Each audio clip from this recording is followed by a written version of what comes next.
Uriya muti nta kuntu utagira ingaruka ku nzuki kunguye ikintu cyitwa inzuki cyaranacitse. Iyo tugize hari igihe tutera umuti uba ufite imbaraga zigiye zitandukanye, hakaba hari nk'izaza zajya kuri wa muti zigahita zipfa. Desire Byiringiro Jonathan and Ndagijimana Eric, who are some of the residents of Kitabi sector, Nyamagabe district in Southern Province, and they are usually working in agriculture. These residents agree that the chemicals used in the predation in recent years kill insects, including bees, and that their productivity has decreased. This Byiringiro Jonathan, where he is talking about how in the past there used to be a lot of beans, but now they don't see them as much as before. Kera abantu ugasanga imizingano hose kubona n'inzuki ziri zigenda. In the past years we used to see bees crossing the mountain during rush hour, as everyone had honeybees in their beehives, but different from the situations now where there are no bees because some of them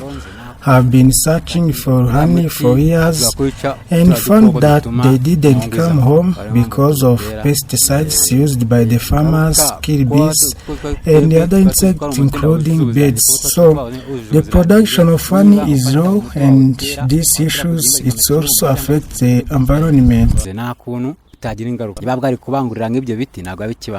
This Byiringiro says, which is echoed by Ndagijimana Eric, who has said that apart from the fact that industrial chemicals that kill insects including bees are harmful to the environment because they make plants unable to pollinate each other, mainly due to the fact that bees and other insects are involved, the medicine is already killing us, so the plant's immune system is also destroyed. Hari igihe tutera umuti nk'izaza zajya kuri wa muti zigahita zipfa. Bya bidukikije birangirika kuko hemba zigenda zikabangura nk'ibyo biti ntago biba bigishobotse. If bees are exposed to pesticides and die in the same way that other insects are unable to participate in the reproduction of plants such as corn, this means that the use of industrial chemicals in the field kills the way plants use them.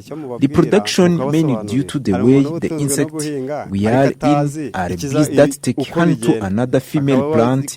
When we are killed by industrial chemicals, that network is damaged and the environment is facing a health problem.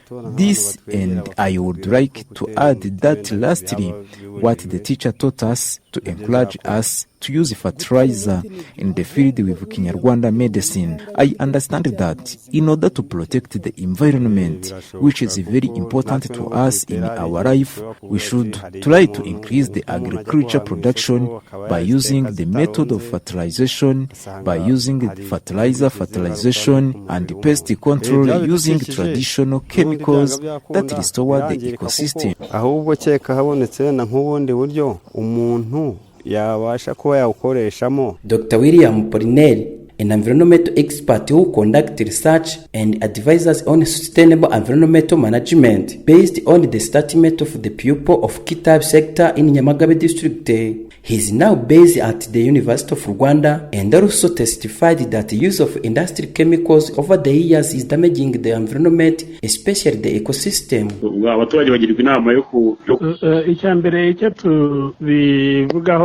It's right that the use of industrial chemicals in agriculture kill insects, including bees, while they are very important for the survival of plants because they carry the seeds from the one plant to another family plant, meaning that for the demise of bees, this cycle causes the reproduction of plant to stop, and thus the ecosystem of the environment is also destroyed. However, on the other hand, Dr. William, an environmental expert, and advises farmers to start learning to use traditional medicines, which they have been using for years, because apart from protecting the crops from predators, they also contribute to the production of the fertilizers its field many crops.